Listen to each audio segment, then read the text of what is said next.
entre os compradores das imobiliárias com pessoas que se diziam donos dessas terras, por causa do grilo, areia branca do tucum. Essas terras, ela foi criada sobre um grilo falso, uma documentação falsa, do João Severino Porto. E aí ele tinha um procurador, o Albano Davi, que disputou com as imobiliárias essas terras que já haviam sido loteadas. Então, antes mesmo do Rocha Loures, essas áreas aqui já tinham sido causa de disputa.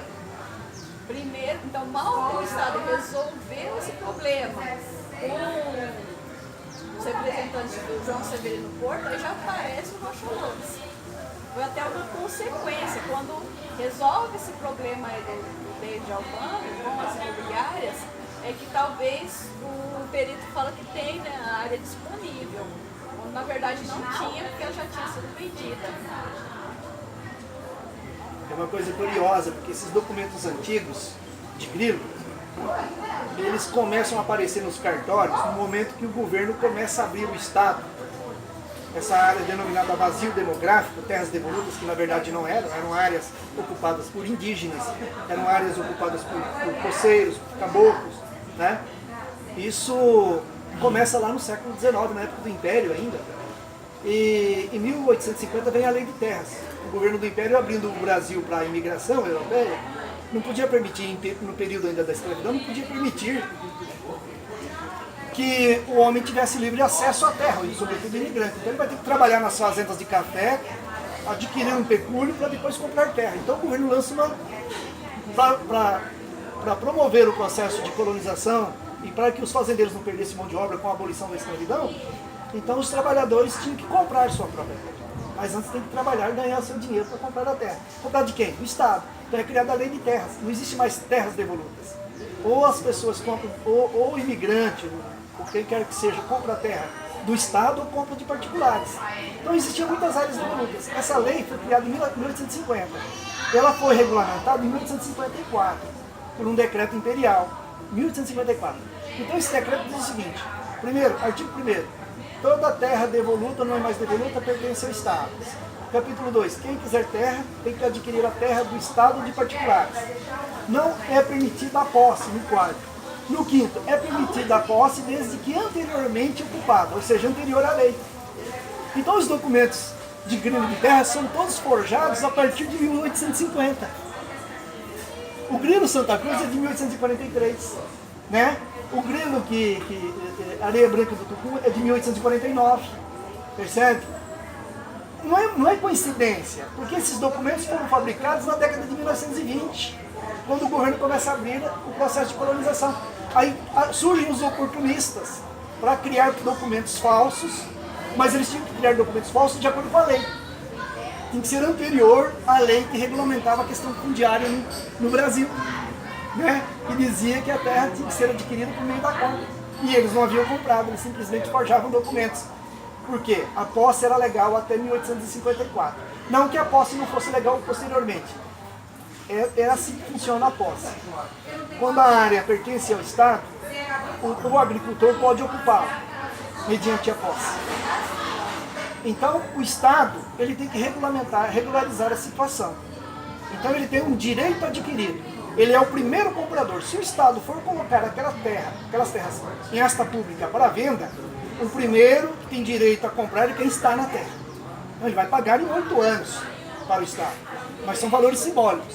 Diferente das companhias colonizadoras e das imobiliárias, os grupos capitalistas que vinham adquiriam as terras do governo, tinha gente morando, e aí para fazer com que as terras fossem devolutas e não existisse ninguém sem direitos, colocava jagunços para matar, para expulsar e fazer correr. Acontecia isso com os índios, acontecia isso com os antigos ocupantes. Né? Então é essa situação que vai acontecer, sobretudo nas décadas de 40, 50, aqui no Paraná. E praticamente em todo o interior do oeste, sudoeste, centro-oeste, noroeste e norte do Paraná. Tá? Até entre aquelas colonizadoras que a historiografia diz que foram idôneas, que respeitaram os direitos dos poceiros, dos indígenas, dos colonos, e que elas são exemplo de colonização, como é o caso da Companhia de Terras Norte do Paraná. Toda colonizadora tem seu esqueletinho no armário. seja ele indígena, seja ele coceiro, seja ele caboclo, seja ele o dono anterior, o antigo ocupante das terras. Né? Então, terras devolutas não existiam. Vazio demográfico não existia. Existia sim terras cujos donos não eram reconhecidos pelo Estado. Né? Por isso eles transferiam e faziam toda essa maracutaia, né, entre aqueles que tinham poder político, poder público, né, no caso do Rocha Valores, político, jurídico, para se apostar dessas áreas. São famílias que até hoje estão no poder. Então, o Rocha Loures daquele escândalo lá é parente desse Rocha Loures nosso aqui. Que ele era João Alves da Rocha Loures. E esse é Rodrigo. É o neto e bisneto dele. Né? Sim. Tem cartórios. Tem faculdade lá em Curitiba. Fazendo a genealogia dessa família, ela é oriunda ainda, na época bandeirante, eram da era do tropeirismo, né? Bandeirantes, né? Que uma família tradicional, campeira de Irati. Tá? Que chegaram a colonizar ali a região de Irati, de Guarapuava, foram os primeiros ali a ocupar aquela região ainda na época finalzinho da colônia e início do Império. Estão no poder até hoje. Né? Inclusive, tinha o Francisco Alves da Rocha Loures, que eu acho que é avô desse, que aparece no Grilo Santa Cruz. Foi o que deu o primeiro título de propriedade no Grilo Santa Cruz, no cartório de Guarapuava. Então, são famílias que estão no poder mesmo há muito tempo. Né? E as pessoas não entendem, por exemplo, que o governo, o Estado, ele é dividido entre executivo, judiciário, legislativo, né? E essas famílias tradicionais têm tentáculos em todos os poderes. E o que as mantém no poder é o bens de raiz, desde a época da colônia, é a terra. É daí que vem o poder.